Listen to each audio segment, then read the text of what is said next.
Hey everyone, so I get pretty shy when it comes to talking about myself, so I figured I would do it now before I lose my nerve. The sun is shining in my eyes, and I have my car parked outside of a doctor's. And I wanted to share my daily routine. I wish I, had the time and materials to actually do a vlog where, I can show you videos of myself doing these things.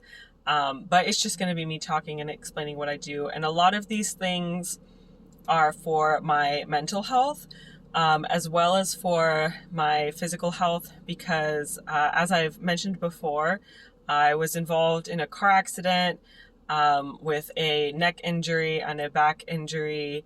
And over time, I had additional struggles. For a while, I was not able to walk.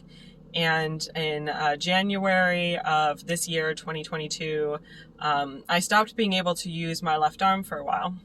So when I stopped being able to use my left arm, I was not able to do normal physical stuff anymore. I wasn't able to take care of myself. I had to have other people in my family brush my hair for me. I couldn't do dishes. I couldn't do laundry. Like, I was able to load and unload the machine just with my right arm, but I couldn't hang anything up on the hangers. And everything was just incredibly difficult. Like, even, I don't even want to get into that much detail. Everything was difficult.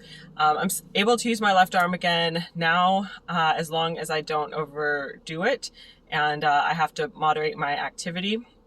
But I have some exercises that I do that help me maintain and reduce some of the pain that I experience. And like I said, the mental health thing really became even more of a challenge because I had defined my worth based on what I was able to do. And then when I was no longer able to do any of these things, then I felt worthless. And I think that's true for a lot of people. And that's really one of the biggest struggles in those of us who have disabilities. So one of the things that I do for my mental health is positive affirmations. I like to do Lisa Nichols 3x7 mirror technique, and that is where you look in the mirror and you address yourself by name and you say 7 things that you are proud of yourself for. You say 7 things that you forgive yourself for. And then you say 7 things that you commit to yourself. So since I am very challenged right now, I was making those commitments very small. Like, I would say things like, I commit that I am not going to be mad at myself. I commit that I am going to enjoy this day. Just very small things is what I was doing. I use an app called Finch, which I reached out to them and I asked if they wanted to sponsor me, and they said they weren't looking for sponsors. So I'm not a sponsor, but I've recommended that app to a lot of people. And I have a whole wake up routine, but I think it's even more important to start with the nighttime routine, because I realized that not sleeping well and not getting enough sleep was really making my depression worse. And if I do a ritual to help myself go to bed at night, I really feel a lot better the next day. So I basically took all the recommendations from Finch and tried just about all of them. I do sleep breathing, which I don't do anything fancy for sleep breathing. I really just focus on belly breathing, and I slow down my breathing. It's just like normal, healthy breathing, and honestly, the way you're supposed to breathe. But yeah, if you do any research on belly breathing, or you've learned about pranayama, one of the first things you need to know about pranayama, which is the yogic practice that includes a lot of breathing techniques. I won't get too deep into it right now, but the first thing you need to know when you're learning pranayama techniques is just regular breathing and how to breathe regularly in a way that is healthy and that will improve your mood and help keep you happy. Because as one of my instructors was explaining, your emotions might feel more out of control if you're not breathing in a healthy way. So I do that at night. And I say one thing that I am grateful for, and I find that's really important.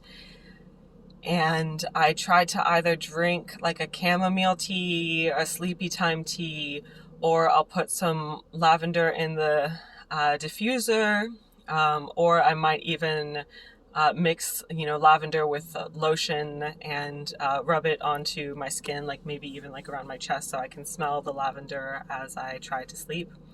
I try to put my phone down and stay away from my phone or really any screen for at least 30 minutes before I go to bed, because it's hard to sleep when you're looking at a bright screen that keeps you awake.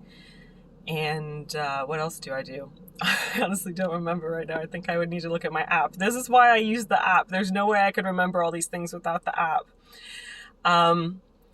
And sometimes I do bedtime stretching because that really helps too, especially like the forward folds and stuff. Those are very relaxing.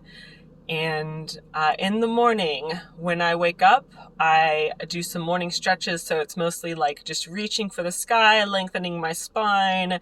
If I have time and I'm feeling well enough, I might try to do like a whole yoga routine.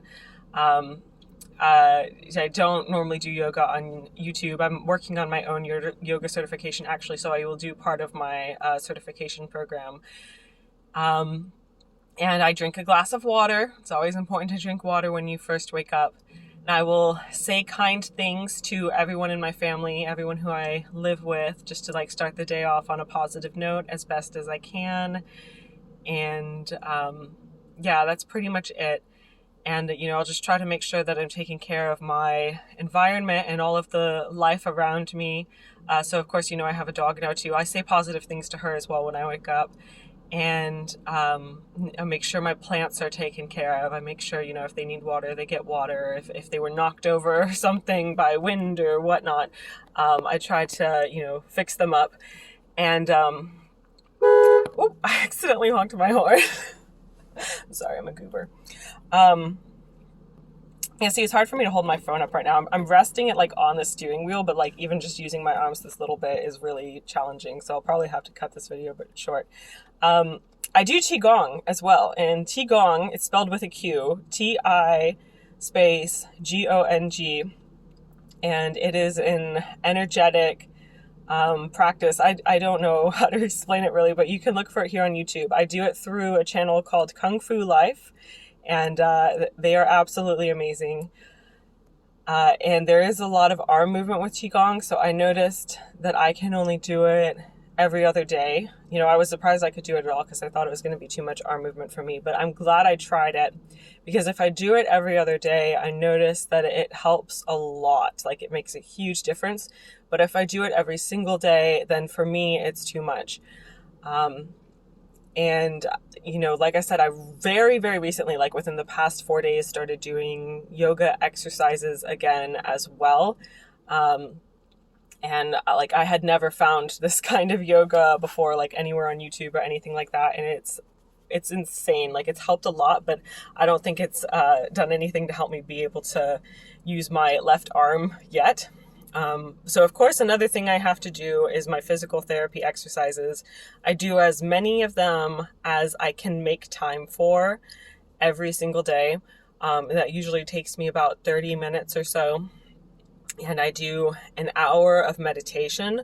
And that's one of the most important things for my mental health. I usually do 30 minutes of like a more traditional type of daily meditation. Right now I'm doing Buddhist repentance mantras.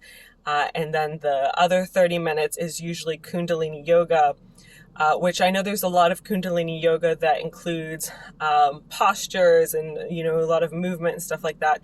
That's not what I'm doing right now. I find that a lot of those have a lot of arm movement and I actually can't do those. So the ones I'm doing are more meditation based, and you focus and you use pranayama, which again, pranayama is breathing techniques that expand the life force and help with, emotional challenges and things like that. And then, I have some other things that I threw in as well, just to try to keep my voice healthy, because, one of the only things that I can still do is talk. So I'm very grateful that I can still talk. And I'm trying to keep my voice healthy. And I do eye exercises on Tuesdays as well. And yeah, just little things like that. I just wanted to share this in case anyone else needs any inspiration, or if anyone's curious about how I got back to where I am right now, where I am able to use my left arm, at least to some extent. I don't know how much of what I'm doing is just maintenance and like preventing disaster, because I haven't seen like any dramatic improvements over time. I would say my condition from the spinal injury it's actually like deteriorated a little bit over time. Like some things have gotten better, but then other things have gotten worse. So I think it's really challenging when you have this type of an injury that affects you long term. But anyway, I hope you have a beautiful day and take care. Bye.